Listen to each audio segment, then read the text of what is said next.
आज हम त्रिकोणमितीय अनुपातों की जो टेबल है, अनुपातों के मान ज्ञात करने की, जैसे sin 30, sin 60, sin 90, tan 30, tan 45, tan 90, उनकी जो वैल्यू है वो पता करने की कोशिश करेंगे। उनकी जो वैल्यू ज्ञात करने की जो टेबल है वो टेबल बनाना सीखेंगे। तो आइए देखते हैं कि वो टेबल कैसे बनती है। सबसे पहले आपको क्या करना है, सबसे पहले आपको सभी अनुपातों के नाम लिख देना है। सबसे पहला है जी अपने पास में साइन थीटा, सेकंड नंबर पर कोस थीटा, थर्ड नंबर पर टेन थीटा। ध्यान रखें, थोड़ा सा स्पेस रखना है इनके बीच में। अब आपको यहाँ से सेपरेशन करना है इसका, और इस तरफ अपने को जो है अनुपात लेने हैं 0, और 0 का अंडर रूट 0 ही होता है। फिर 1 के 4 टुकड़े करने हैं। 1 के 4 टुकड़े कैसे करते हैं, 1 पूरा 1 होता है, इसके 2 टुकड़े कर दे तो हो जाता है 1/2, 1/2। इसके 3 टुकड़े करें तो तीसरा टुकड़ा होता है 3/4, और इसका चौथा टुकड़ा होता है 1/4। तो ये एक्चुअली ये 25% है, ये 50% है, ये 75% है, और ये 100% है। मतलब ये पाव है, ये आधा है, ये 3 पाव है, और ये 1 पूरा है। ये 4 टुकड़े अपने को करना है। कैसे, अब देखिए, इसको अंडर रूट में लेके चलना है। सबसे पहले 1/4 का अंडर रूट, किसका अंडर रूट जी, 1/4 का, 1/4 का अंडर रूट, ये इसका हो गया। उसके बाद में अंडर रूट करना है इसका, और इससे और बड़ा क्या होता है 1/2 का अंडर रूट, ये हो गया। उसके बाद में इससे थोड़ा और बड़ा वो हो जाएगा 3/4 का अंडर रूट। उसके बाद में इसका नेक्स्ट 1 का अंडर रूट। यह आप लोगों को थोड़ा पल्ले पड़ा होगा कि ये कैसे होगा। अब यहाँ डिग्री लेनी है। डिग्री कैसे, कोण थीटा एंगल में 0 डिग्री, उसके बाद में 30 डिग्री, उसके बाद में 45 डिग्री,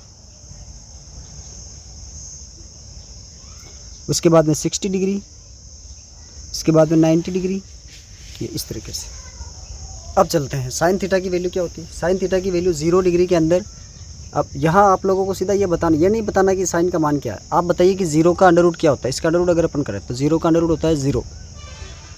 फिर यहाँ 1 का अंडर रूट 1 होता है, 1 का वर्गमूल 1 ही होता है, और 4 का होता है जी 2। 4 का वर्गमूल क्या होता है जी 2। 2 को 2 से गुणा करेंगे तो 4 आएगा, उसका अंडर रूट क्या होगा, उल्टा वापस करेंगे तो 2 आएगा। फिर 1 का 1 ही होता है, और 2 का अंडर रूट, 2 के अंडर रूट में 4 नहीं हो सकता, मतलब 4 से 2 हो सकता है, लेकिन अंडर रूट 2 का क्या होगा, अंडर रूट 2 का अंडर रूट 2 ही रहेगा। फिर उसके बाद में अंडर रूट 3 ही रहेगा, और 4 का क्या हो जाएगा जी 2। फिर उसके बाद में 1 का अंडर रूट क्या होता है जी 1 होता है। ये साइन के सभी मान, साइन 0 का मान 0 होता है, साइन 30 का मान 1/2 होता है, साइन 45 का मान 1/√2 होता है, और साइन 60 का मान अंडर रूट 3/2 होता है, और साइन 90 का मान 1 होता है। कोस को इसका जस्ट उल्टा करना, यानी इस 1 को यहाँ लेके आ जाइए। ये सारणी या बनाने का तरीका है, जिस तरीके से मैं बना रहा हूँ आपको वैसे ही याद करके बनाना पड़ेगा एग्जाम में। बोर्ड एग्जाम में आपके हाथ में नोटबुक कॉपी आते ही आप लोगों को सबसे पहले टेबल बनानी है, ताकि त्रिकोणमिति के आने वाले पेपर में सवालों को आप सरल कर पाएं। उसके बाद में सारे काम करने, रोल नंबर भरने के बाद में आपको ये टेबल पहले बनाना है। 1 इधर आ जाएगा, उसके बाद में इसका नंबर आता है, ये यहाँ आ जाएगा।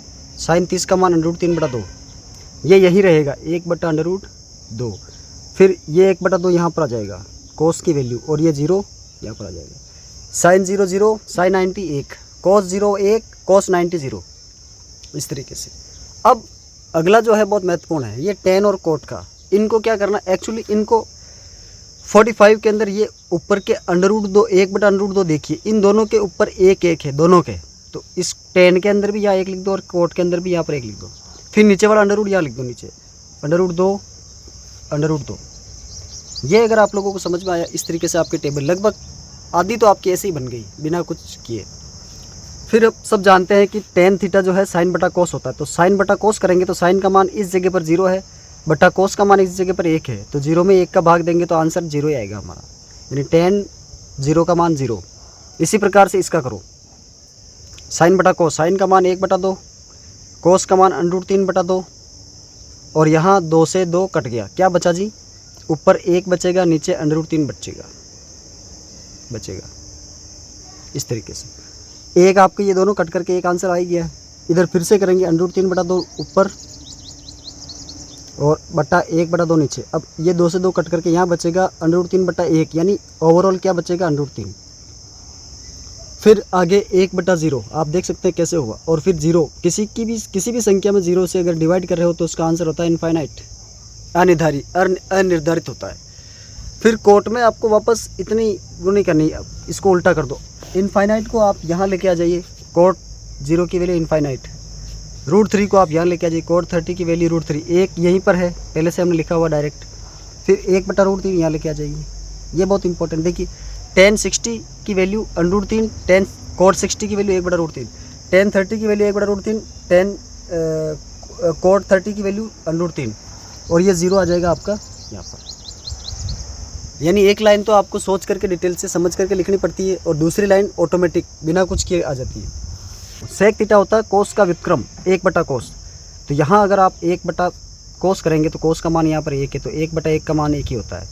इसी प्रकार से इसका बट्टा, इसको उल्टा कर दो, 2 ऊपर आ जाएगा, √3 नीचे आ जाएगा, यही होता है बस, व्युत्क्रम यही होता है। फिर यहाँ भी ऐसे ही होगा, √2 आपके पास पहले से है, यहाँ हो जाएगा 2/1 यानी 2, यहाँ हो जाएगा 1/0 यानी इनफाइनाइट। कोस सेक 90 की वैल्यू भी इनफाइनाइट होती है। अब उल्टा करो, कोस 1 का 1/sin होता है वैसे तो, लेकिन हम इसी को उल्टा कर सकते हैं, 2 √2 ऐसे कैसे यहाँ पर है, ये 2/√3 है अपने पास, और 1। ये अपनी सारणी जो है कंप्लीट हो गई जी, टेबल कंप्लीट हो गई। ये त्रिकोणमिति टेबल है। अपन त्रिकोणमिति अनुपातों में जब थीटा दे रखा होगा, sin 30, sin 45, sin 60, या फिर tan 30, tan 45, इस तरीके से अपने को वैल्यू पुट करनी है। ये वैल्यू रख करके हम सवाल को सॉल्व करेंगे, बहुत आसान है, सवाल दिया हुआ होगा और उसके ऊपर मान रखना है। तो एक कोई सवाल अपन इसके लिए इसका एक सवाल कर लेते हैं, ताकि आप लोगों को पूरा क्लियर हो जाएगा कि ये कैसे हुआ। ये कोई मैंने एक सवाल लिया है, इस सवाल को हम सॉल्व करते हैं, कैसे करना है, बहुत आसान है। आप लोग त्रिकोणमिति जो 8.2 प्रश्नावली है उसके कुछ सवाल तो बड़े इजी हैं, जो आप इस तरीके से देख सकते हैं। sin 30 cos 45 plus tan 60 cot 30, ये sin 30 और cos 45, sin 30 cos 45 के बीच में यहाँ पर डॉट है, कुछ नहीं, मतलब गुणनफल है। इनका जो भी मान आएगा उनको गुणा करेंगे, बीच में प्लस का निशान हो तो प्लस करना है, बाकी गुणा करना है। तो sin 30 की वैल्यू 1/2, cos 45 की वैल्यू 1/√2 आप देख सकते हैं, प्लस tan 60 की वैल्यू √3 मल्टीप्लाई tan 30 की वैल्यू ये भी √3। ये मान अपन ने सारणी से रखे हैं, 1 को 1 से गुणा करेंगे तो 1 और नीचे 2/2, प्लस √3 को √3 से गुणा करेंगे तो आंसर आएगा 3। अब इसको या तो उत्तर आप यहीं लिख दो, या फिर इसको सरल करने पर कैसे आंसर आएगा, इसको सरल करेंगे तो एलसीएम लेकर करना पड़ेगा, 2√2 नीचे और क्रॉस मल्टीप्लाई में 1 + 3 दूनी 6/2, ये आंसर, ये दोनों ही आंसर है, आप लोग दोनों में से जो भी रखेंगे। तो ये इस तरीके से सवाल होते हैं। तो अब ये जो है सारणी मैंने आपको बनाना सिखाई है, और इस सारणी के ऊपर डिपेंडेबल जो भी सवाल है वो सवाल मैंने एक एग्जांपल लेकर के आपको बताया। नेक्स्ट वीडियो के अंदर अपन प्रश्नावली 8.2 की बात करेंगे, उसके अंदर और भी चीज़ें हैं वो भी अपन बात करेंगे। इस वीडियो में इतना ही, आप लोग देखते रहिए और कीप वॉचिंग और सीखते रहिए। Thank you.